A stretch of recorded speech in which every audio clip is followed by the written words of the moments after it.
आज हम बना रहे हैं बड़ी ज़बरदस्त सी नई कॉफ़ी की रेसिपी जिंजर के तड़के के साथ। बिस्मिल्लाहिर्रहमानिर्रहीम, अस्सलाम वालेकुम, welcome to love to cook. चलो जी फटाफट से शुरू करें रेसिपी।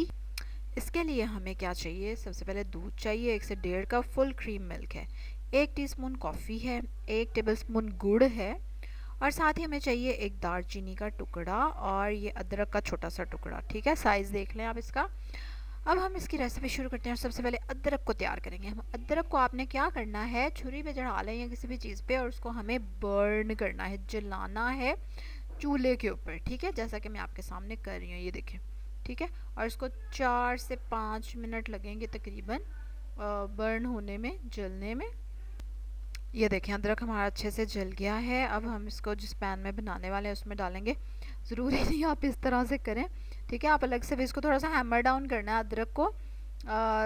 बस चलो जी, अब हम इसमें क्या करेंगे, जितनी चीज़ें मैंने आपको बताई ना सारी डाल देंगे। और सारी चीज़ें डाल के हमने क्या करना है, सिर्फ हमने इसको बॉईल करना है। ठीक है, 1-2 उबाल आने देंगे आप, और ज़बरदस्त सी कॉफ़ी रेडी है। ठीक है, और बहुत ही मज़े का इसका फ्लेवर आता है। ज़रूर आपने ट्राई करना है। कमेंट में ज़रूर बताएं आप कैसे कॉफ़ी बनाते हैं, क्या उसमें डालते हैं। जल्दी से अब आप लाइक करेंगे मेरी वीडियो को, सब्सक्राइब करेंगे अगर नहीं किया हो तो। कल एक और मज़े की रेसिपी के साथ आपसे मुलाकात होगी, तब तक के लिए अल्लाह हाफिज़।